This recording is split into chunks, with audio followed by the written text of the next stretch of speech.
AnneMarie, what kind of method would you advise parents on one hand in the school community, or the other to use, ensuring that the voice of the children with additional needs are heard in decision making, both at home and in the school? So, I suppose the two different places. So I suppose I would have spoken a lot about the active listening skills. And I think what's really important to remember is that no matter what age your child is, or no matter what their ability, that exercises like these can be tweaked to any age group. And one of the questions we often get is, how can you consult with a 2-year-old?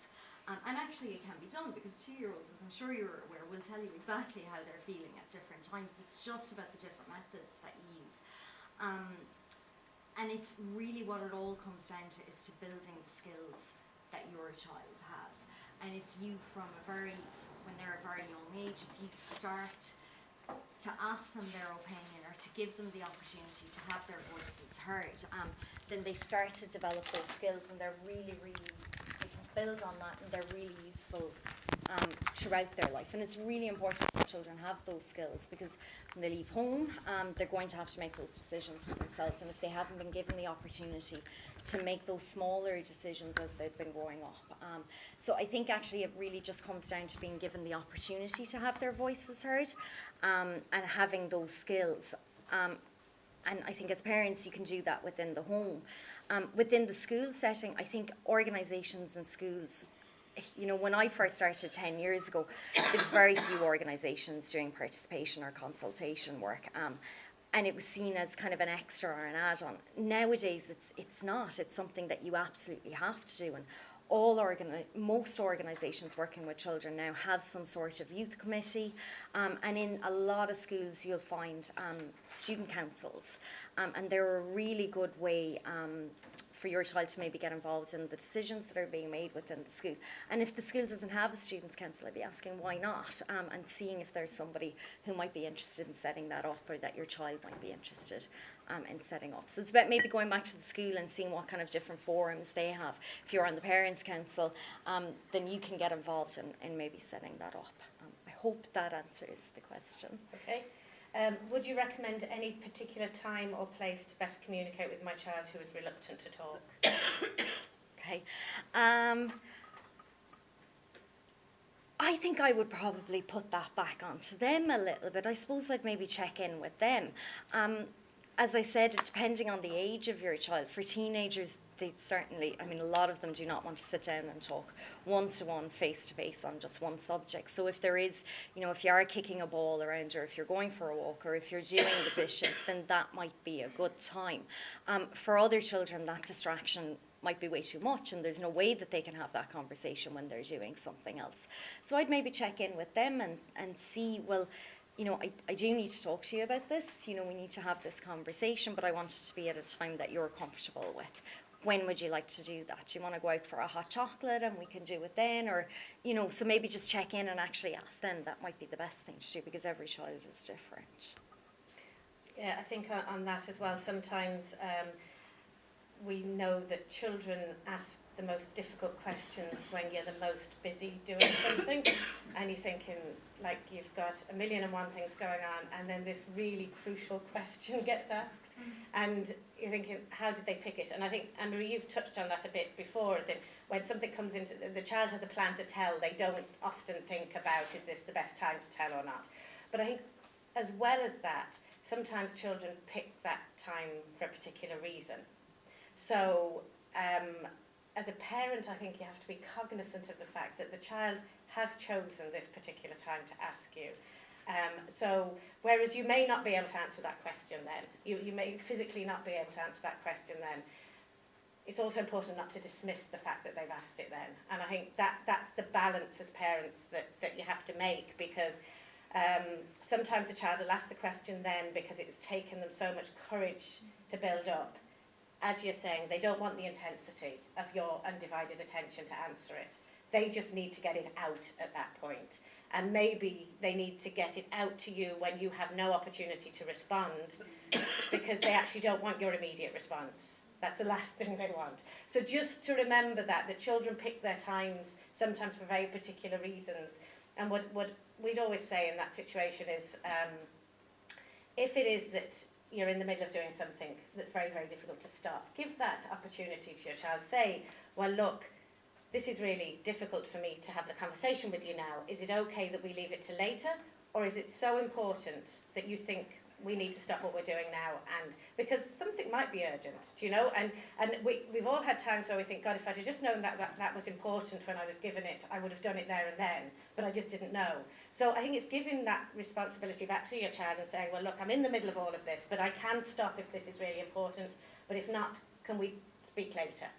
Like Claire was saying this morning, you know, maybe just before you go to bed or whatever it is, when there is a point. But then all of a sudden you're acknowledging the fact that your child has chosen this time and you're giving some weight to that particular issue. But I think sometimes what we do in that situation is we kind of throw our hands up and go, I just don't have time now, I'm in the middle of doing this, and why do you always pick this time, do you know? So it is just to try and balance that and recognise that the child has picked that particular time for a reason, and generally it is because they want to tell you something that they don't want your immediate response on. I think that can be a very, you know, real reason why they do it. They're shocked by what they have to tell you. They're not quite sure how you're going to respond, and they want you not to respond, basically, initially. So there's so much going on behind communication all the time, even as adults when we're communicating. There's so many other messages that are going. And I think particularly for you as parents, your children are not always communicating verbally. So there's lots of different communications going on, and that makes communication so complex that it won't be done in one sitting. Do you know that it's a I think Adam was referring to it this morning, it's that kind of building up. It can take months and weeks and years to get to where you're going to. Or you may never get to where you're going to. So it's that patience as well, particularly when there's non-verbal children. AnneMarie, any tips or approaches that can be used for children with special needs or who have limited verbal skills to hear their voice on school matters? I know I worked in the disability sector, and before I worked in the ISPCC, and I know that the young people that I worked with use the PEC system. So I think it's about looking at what communication system that you have in place and seeing how that can be altered or edited. So I think you can change a lot of the exercises, and maybe if you could look at using toys, or I know one of the I think it was the goals and barriers exercise. Instead of having that worksheet, one of the ways that it can be edited is if you have a dustbin in the corner of the room, and your goal is the scrunched up ball of paper, and you want to throw that into the basket, and then what are the barriers that are put in place, and then kind of starting that conversation. So I think it's about maybe looking at what communication system you have in place, and looking at the exercises that are there and seeing if you can figure out a way to kind of alter it. But I think, again, it kind of comes back to your expertise as parents. And I think if you have the idea of, well, you know, what is the question that I want to ask, and just being clear on what the outcome is or how you want to get that outcome, you can kind of tweak it to see how that works a little bit. I don't work at the moment with children with special needs particularly, so it's not something that I've kind of had to come up with in our Children's Advisory Committee, but I think that a lot of them can be edited to see how it might work for you. I'm also conscious of the fact that we've got a huge resource around in this room of people who have had opportunities. So if there's anything in that area that the lady there wants to... I wasn't going to make a direct response to that, but I just wondered about that with regard to the Children's Committee, how the voice of children who have special needs are captured, because they are children attending secondary schools. They're often introverts, and even for the introverted child in general, the committee structure gathers the voices of a very particular subset, and I would suggest a minority of our children, whether they have special needs or not. And I just wondered if not that, you know, what has that committee done to ensure it has a diversity of views represented? And if not through the committee structure, then what other steps are there to capture those diverse voices? Not necessarily children with special needs, but children from all kinds of backgrounds won't necessarily come forward for that kind of a process? Sorry if that's an inappropriate intervention, but. No, I absolutely completely agree with you, and I'm really glad that you brought it up, actually, because I think that actually the Children's Advisory Committee, I think anybody hears the word committee and goes, "Jeez, I don't want to be part of that," you know. But actually it's about making it a really child-friendly and inclusive space, and it's something that's really important to the ISPCC. We're still growing our Children's Advisory Committee, and one of the things that we've done in the new participation policy that we've developed is made that really, really clear that we want to hear the voices of all children, not just children who are confident and who will pick up the phone and decide that they want to join a committee, because a lot of children won't do that. So what we're doing is I'm going to be recruiting in Cork shortly, and what we're going to be doing is trying to ensure that our group is as diverse as possible. So that's contacting all the different organisations, getting onto all the different schools, and then what we say to young people and children is come along to one meeting. You don't have to sign anything, just come along to one meeting and see what you think about it. And that's where our skills as facilitators are really important, because we need to make sure that everybody does have the opportunity to have their voices heard, and that it's not a formal meeting structure, but that it is based on activities and inclusion, and activities that include everybody. So it is actually really, really important to us, and it's something that we are very aware of, and it's something that more and more organisations are becoming aware of. So I think it's really important that you brought it up.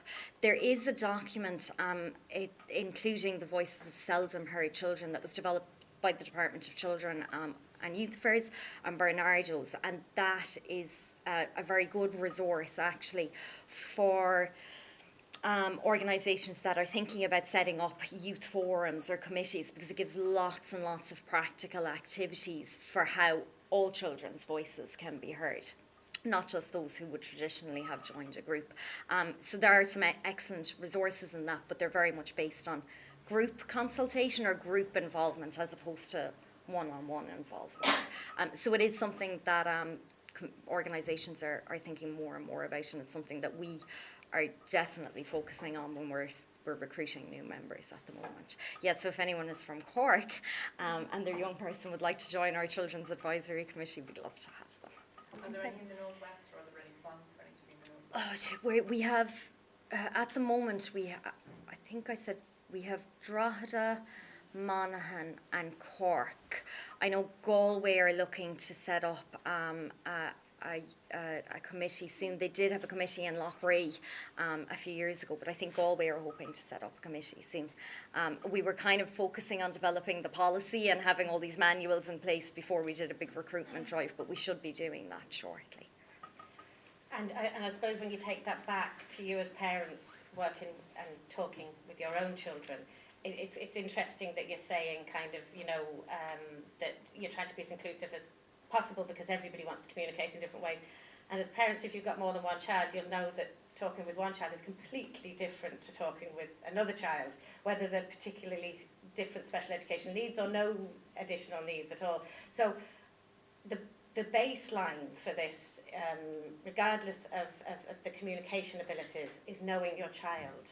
And you know, when you've got that relationship with your child, the rest will follow in whatever way that it suits that child. So I think the beginning piece of AnneMarie's presentation around the active listening skills, I mean, if a child has got very poor communication skills, you don't get too advanced with some of those skills, but the basic skills of active listening, once you start using those, and they're quite stressful to use at the beginning, but the type of communication you get when you use active listening skills, the paraphrasing, the reframing, it draws out a conversation much greater than you ever anticipated.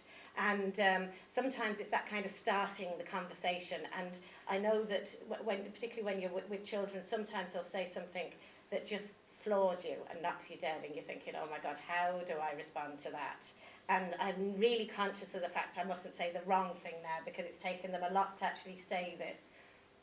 Paraphrasing is great there, giving it back to them in their own words. It gives you a bit of time to take a bit of space to get your own panic out of the way, but it also means that they explore further what they've just said. They try to explain it in a better way, because they're hearing back themselves what they've just said to you. So all of these skills can really help communication, but the main point of it is that it helps you develop your relationship with your child.